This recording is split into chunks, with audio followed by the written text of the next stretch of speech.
नमस्कार बच्चों, जय हिंद जय भारत। कैसे हैं आप सब लोग। मैं गौरव वैष्णव एक बार फिर से आप सभी का स्वागत करता हूं अनंत आईएएस कोचिंग के इस ऑफिशियल यूट्यूब चैनल पर। बच्चों, आज की क्लास में हम करने वाले हैं भारतीय प्राचीन स्थापत्य कला और इसके बारे में जितने भी फैक्ट्स हैं और जो एमसीक्यू बन सकते हैं उन सब की जानकारी हम इस वीडियो में आपको देने वाले हैं। तो चलिए जल्दी से स्टार्ट करते हैं भारतीय प्राचीन स्थापत्य कला के बारे में। तो पहला प्रश्न है, प्रश्न के माध्यम से ही देख लीजिए और साथ साथ में आपको मैं इनसे रिलेटेड जो भी फैक्ट हैं, जो भी महत्वपूर्ण जानकारी है वो देता हुआ चलूंगा। पहला प्रश्न है, डैश हिंदू और जैन मंदिरों का अंतरतम पूर्ण स्थल है जहां पर मंदिर के मुख्य देवता की मूर्ति विराजमान रहती है। तो बच्चों, इसका जो सही उत्तर है वो है गर्भगृह। गर्भगृह में जो मुख्य देवता होते हैं उनकी जो मूर्ति है वही स्थापित होती है। व्याख्या, गर्भगृह हिंदू और जैन मंदिरों का अंतरतम पुण्य स्थल है जहां पर मंदिर के मुख्य देवता की मूर्ति विराजमान रहती है और गर्भगृह के ऊपर पिरामिड की आकार की संरचना को शिखर कहते हैं तथा दक्षिणी भारत में इसको विमान कहते हैं। हिंदू मंदिर वास्तुकला में मंडप गर्भगृह के सामने स्तंभों पर आधारित एक बरामदा होता है। क्या होता है? मंडप, ये एक बरामदा होता है। तो चलिए सबसे पहले हम बात आप करेंगे नागर शैली के बारे में। नगर में सबसे पहले नगरों में स्थापित हुई इसलिए इसको नागर शैली कहते हैं। तो सबसे पहले इसके बारे में हम आपको जानकारी देते हैं क्या होती है नागर शैली। तो देखिए बच्चों, ये जो एक यहां पर एक बेस होता है, इस बेस को, प्लेटफॉर्म को क्या बोलते हैं? इसको बोलते हैं अधिष्ठान। और यहां पर थोड़ी सी ऊपर यहां पर सीढ़ी नुमा एक बेस होता है जिसको बोलते हैं जगती। ये भी एक प्लेटफॉर्म का ही टाइप होता है और जो इसका द्वार होता है वो यहां ईस्ट की तरफ होता है।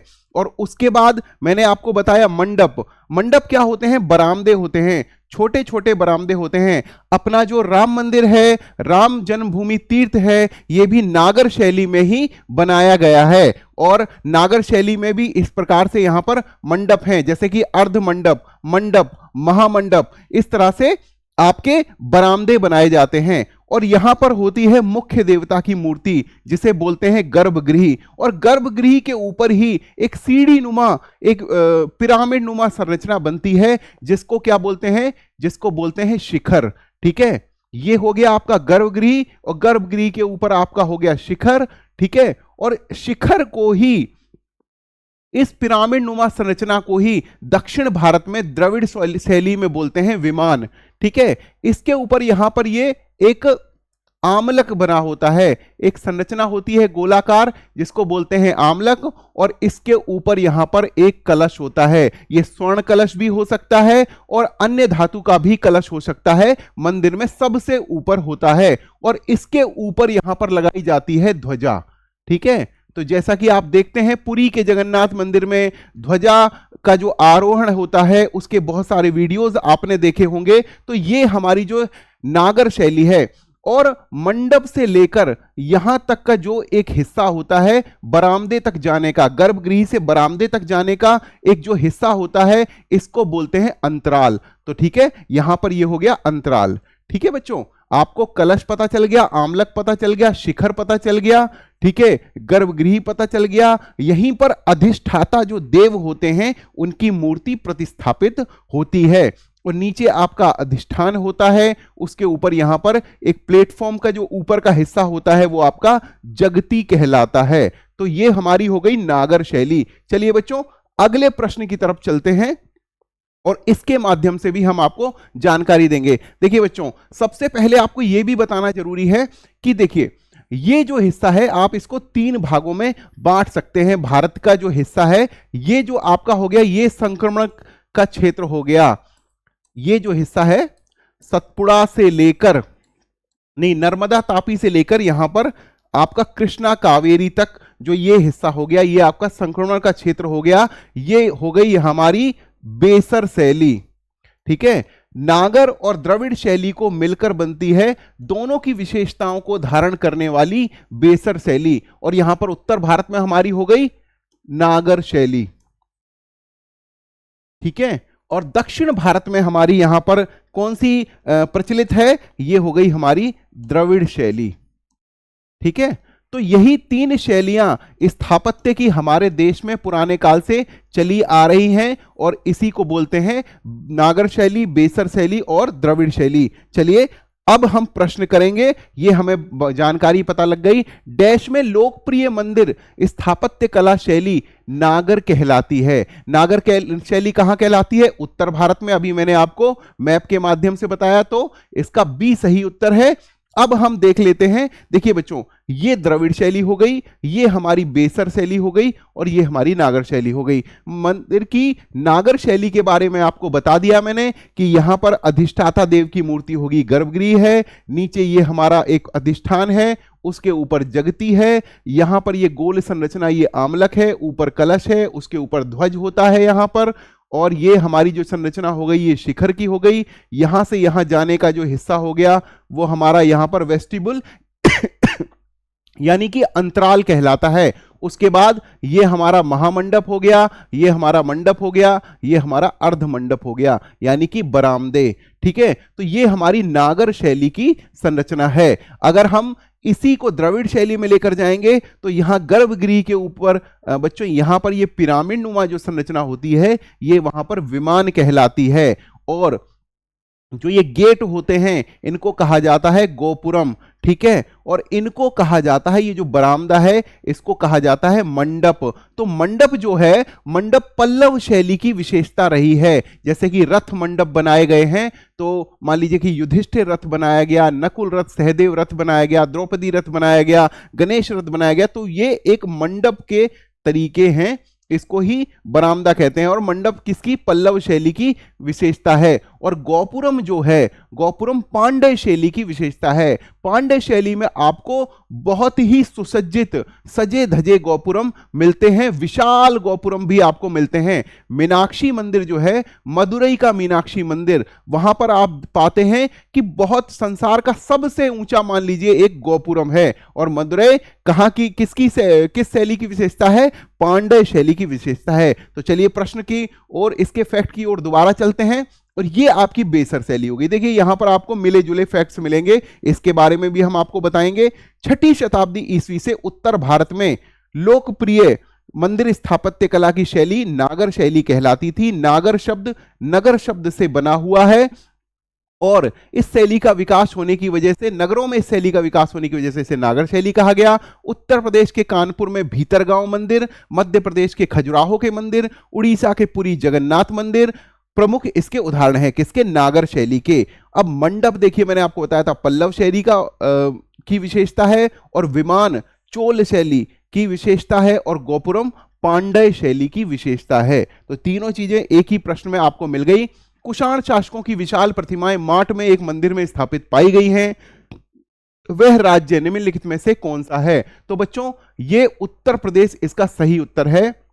उत्तर प्रदेश के माट में ये जो विशाल प्रतिमाएं पाई गई हैं कुषाणों के बारे में, और कुषाण जो वंश था इसकी जो स्थापना की थी वो की थी कुजुल कड़फिशस ने, और उसके बाद आया विम कड़फिशस, और इस राजवंश का सबसे शक्तिशाली या सबसे महानतम जो शासक था वो था कनिष्क।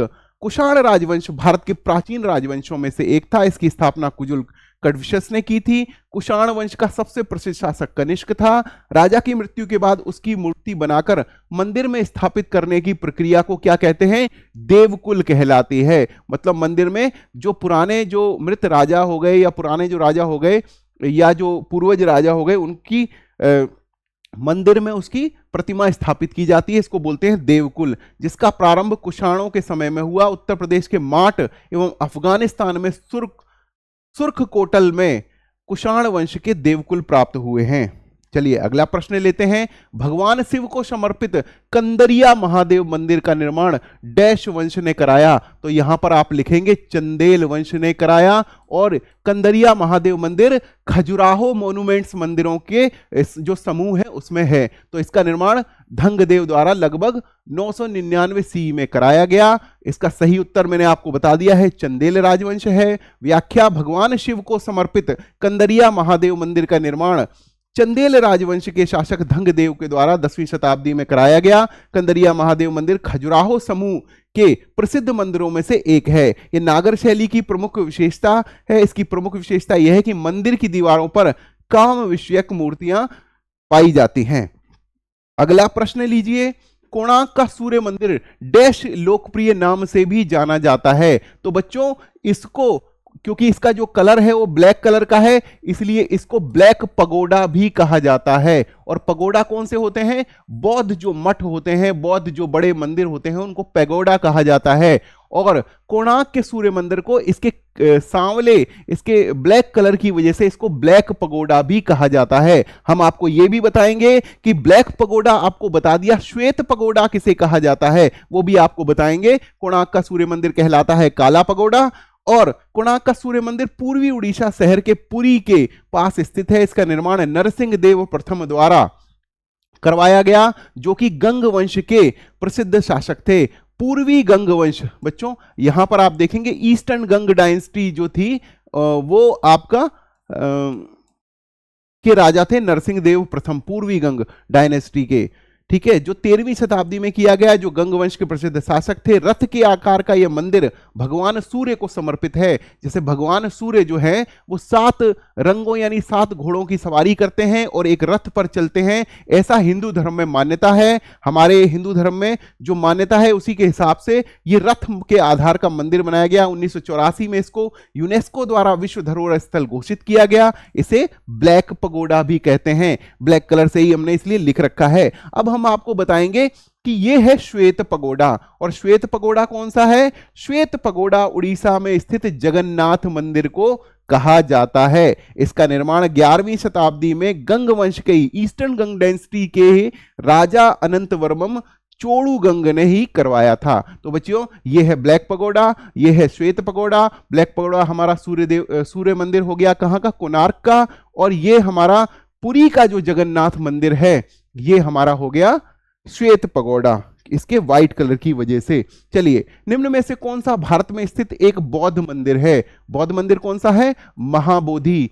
ठीक है, महाबोधि मंदिर बोध गया में स्थित एक बौद्ध विहार है। यूनेस्को ने इसे विश्व धरोहर स्थल घोषित किया है। यह मंदिर उसी स्थान पर खड़ा है जहां गौतम बुद्ध को क्या हुआ था? ज्ञान की प्राप्ति हुई थी, बोधि की प्राप्ति हुई थी, इसलिए बोधि गया का मंदिर है। और देखिए बच्चों बहुत अच्छी हाइट का यह मंदिर बना हुआ है और यहां पर संसार भर के मतलब पर्यटक आते हैं। और बौद्ध धर्म की दृष्टि से ये एक बहुत बड़ा एक मतलब शीर्ष मतलब माना जाने वाला दुनिया का एक स्थल है। उसके बाद इनमें से किस प्रसिद्ध कोणार्क सूर्य मंदिर की स्थापना का श्रेय दिया जाता? किसे? तो यह दिया जाता राजा नरसिंह देव प्रथम को। मैंने पिछले क्वेश्चन में आपके बता दिया, महानदी के तट पर स्थित है। यह मंदिर यूनेस्को की विश्व धरोहर में भी स्थापित है और 1984 में इसको यूनेस्को के द्वारा किया गया। और इसको क्या कहा जाता है? अभी मैंने आपको बताया था ब्लैक पगोडा कहा जाता है। और राजा नरसिंह देव प्रथम के द्वारा बनाया गया, जो कौन सी डायनेस्टी के थे? ईस्टर्न गंग डायनेस्टी के थे, ईस्टर्न गंग डायनेस्टी। ठीक है बच्चों, अगला प्रश्न लेते हैं। बौद्ध गुफाओं के लिए प्रसिद्ध कार्ले किस राज्य में स्थित है? तो ये महाराष्ट्र राज्य में स्थित है और ये एक बहुत बड़ा चैत्य है। आप मान सकते हैं कि जो चैत्य है सबसे बड़ा कार्ले का चैत्य ही कहलाता है। और चैत्य क्या होते हैं? जो चैत्य होते हैं वो बौद्ध धर्म में पूजा स्थल होते हैं, अर्चना स्थल होते हैं, जबकि विहार जो होते हैं वो बौद्ध भिक्षुओं के रहने का स्थान होता है। महाराष्ट्र में लोनावाला के निकट कार्ले गुफाओं का निर्माण 2वीं शताब्दी ईस्वी में और 5वीं शताब्दी ईस्वी के मध्य किया गया। चट्टान काटकर बनाई गई इन बौद्ध गुफाओं में भारत का सबसे बड़ा चैत्य गृह उपस्थित। मैंने बताया ना कि कार्ले का चैत्य बौद्ध धर्म के आधार पर या पूरे भारत में या पूरे विश्व में सबसे बड़ा चैत्य है। चैत्य क्या होता है? आपका पूजा स्थल होता है। अपनी स्थापत्य शैली के लिए विख्यात है। यह गुफाएं अपने विस्तृत शिलालेखों के लिए भी जानी जाती है। कार्ले का चैत्य सातवाहन काल में बनाया गया। बौद्ध गुफाओं के लिए प्रसिद्ध कार्ले महाराष्ट्र राज्य में स्थित है। ये गुफाएं सामान्यतः चैत्य गुफाएं हैं जिनका निर्माण 2री सदी ईसा पूर्व से लेकर 2री सदी तक ईस्वी तक 5वीं सदी से लेकर 10वीं सदी के बीच में हुआ, मतलब 2 काल में हुआ। पहला दूसरी सदी ईस्वी पूर्व से लेकर दूसरी सदी तक, और फिर दूसरा कार्यकाल जो हुआ, दूसरा जो निर्माण काल हुआ वो 5वीं सदी से लेकर 10वीं सदी तक। अगला प्रश्न देखेंगे, खजुराहो का भव्य मंदिर किन शासकों के द्वारा बनाया गया? तो चंदेलों के द्वारा बनाया गया। खजुराहो के जो पूरा मॉन्यूमेंट जो समूह है वो खजुराहो का चंदेलों के द्वारा बनाया गया। ऑप्शन बी इसका सही उत्तर है। खजुराहो का भव्य मंदिर चंदेल शासकों के द्वारा बनाया गया। खजुराहो के मंदिर मध्य प्रदेश के छतरपुर जिले में है। इन मंदिरों का निर्माण 950 ईस्वी से लेकर 1050 ईस्वी तक कराया गया। यहाँ के प्रसिद्ध मंदिर कंदरिया महादेव मंदिर, लक्ष्मण मंदिर, चित्रगुप्त मंदिर, पार्वती मंदिर और विश्वनाथ मंदिर, 64 योगिनी मंदिर आदि हैं। तो बहुत इंपॉर्टेंट फैक्ट है बच्चों, 64 योगिनी मंदिर के बारे में तो इस बार सवाल पूछा गया था, क्योंकि 64 योगिनी मंदिर का जो निर्माण है, जो उसका आकार है, वो भारत की संसद भवन से मिलता है। अगला प्रश्न और लास्ट प्रश्न है कि खजुराहो मंदिर वास्तुकला किस प्रकार को उजागर करती है? तो ये हमारा नागर शैली का स्थापत्य है। मैंने आप सभी को बताया कि उत्तर भारत के जो क्षेत्र है, नर्मदा तापी से ऊपर वाला जो एरिया है, वो हमारा क्या नागर शैली के लिए प्रसिद्ध है। खजुराहो मंदिर अपने नागर वास्तुकला शैली, कलात्मक कलाकृति और कामोत्तेजक मूर्तियों के लिए विश्व प्रसिद्ध है। यहाँ के मंदिरों में कंदरिया महादेव मंदिर सर्वोत्तम है। इसे यूनेस्को के द्वारा विश्व धरोहर स्थल के रूप में घोषित किया गया है। तो बच्चों ये सब मैंने आपको सारे फैक्ट बता दिए जो स्थापत्य शैली से रिलेटेड है। नागर शैली आपने जान लिया, द्रविड़ शैली आपने जान लिया, ठीक है। द्रविड़ शैली में आपका क्या होता है, विमान होते हैं, गोपुरम होते हैं, और पल्लव जो रथ मंडप है या मंडप जो है वो पल्लव शैली की विशेषता है। और ये जो जानकारी है ये आपको मैं एक बार दोबारा दिखा देता हूं, आपको रिफ्रेश करवा देते हैं कि मंडप जो है वो पल्लव शैली की विशेषता है, विमान चोल शैली की, और गोपुरम पांडव शैली की विशेषता है। और मीनाक्षी मंदिर जो है मदुरई का, वो संसार के सबसे बड़े गोपुरम में से एक है, उसका गोपुरम। तो चलिए बच्चों, इन सभी फैक्ट के साथ हम इस वीडियो में आप सभी से विदा लेते हैं। और बच्चों इसी प्रकार के फैक्ट हम आपके लिए लेके आते रहेंगे। आर्टल कल्चर का और मेडिवल हिस्ट्री का जो ये सेगमेंट है, ये आप सभी के लिए बहुत ज्यादा फायदेमंद होने वाला है, क्योंकि इसी एक जो क्लास है इससे बहुत सारे क्वेश्चन बनने वाले हैं और हर स्तर के एग्जाम्स में ये सवाल आपसे पूछे जाएंगे। ठीक है बच्चों, किसने मंदिर बनवाया, कौन सी शैली में बनवाया, और कौन सा मंदिर का कौन सा हिस्सा कौन सा कहलाता है, तो ये सभी चीजें, ये सभी प्रश्न बार बार आपसे पूछे जाते हैं। अगर आप सभी को क्लास अच्छी लगी हो तो आप इसको सब्सक्राइब कीजिए और आगे अपने मित्रों तक, अपने दोस्तों तक, अपने सहपाठियों तक इसको पहुंचाइए। तब तक के लिए आप सभी को मेरा नमस्कार। जय हिंद, जय भारत।